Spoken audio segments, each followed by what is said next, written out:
Taiwan's military says 36 Chinese warplanes were spotted operating around the country on Saturday. The Defense Ministry said 36 military aircraft and 12 warships were spotted around Taiwan. 31 of those aircraft breached the country's Air Defense Identification Zone, or ADIZ, which is used by the military to protect the country but does not belong to Taiwan.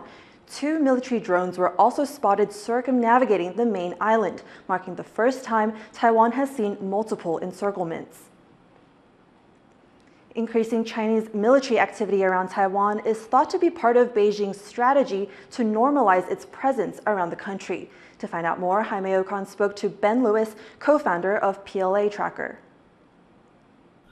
Taiwan's defense ministry posted a report of Chinese military activity, and we're seeing 2 Chinese military drones circumnavigating or flying around Taiwan's main island. Why is that significant? This is a first for the PLA, at least confirmed on the record, to sending 2 UAVs to circumnavigate Taiwan. This would be the 5th and 6th circumnavigation total since last year. But this is notable because it represents, I think, a common trend in PLA activity, which is they're extending the scope of their activities.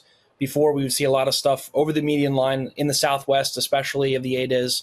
But now the PLA is operating consistently on the east side of Taiwan, and these circumnavigation flights seem to be a core component of that. So they're likely conducting reconnaissance drills, looking at potential targets in the east side of Taiwan, looking at probably Hualien, the air base there. So it's very notable. And for the past couple of years, China has been trying to normalize this increased level of military activity around Taiwan. How are those normalization efforts going? The normalization has been wildly successful on Beijing's part. So just as an example, in 2021, in July, there were 17 aircraft tracked in the ADIZ. In 2022, there were 70.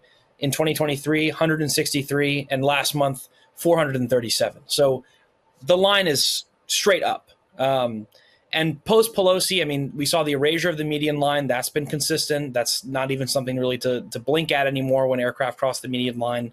But especially in the last few months, we've seen the PLA, execute an intensity of operations that is really unparalleled, even compared to the Pelosi visit. So Pelosi, during the month of August, we had the largest exercises ever. We had 446 aircraft. Last month, there were no major exercises, and we had 437. So the baseline has continued to increase. And what that does is it puts a significant strain on Taiwan's armed forces. They have to respond when there are large-scale maneuvers like this because they don't know what the PLA is going to do. And ahead of the U.S. elections in November, are we going to see steady increases of Chinese fighter jets and warships around Taiwan to put pressure on the United States? I think it's difficult to say. For one, the existing pattern of Beijing sending large numbers of aircraft into the ADIZ in response to political events has kind of been broken in recent months.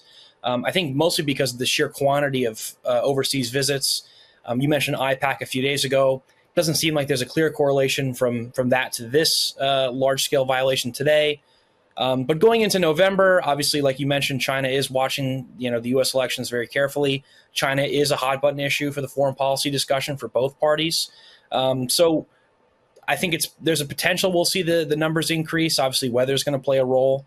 But I think, if there are future debates between the candidates or statements are made about Taiwan or China, China could react to that.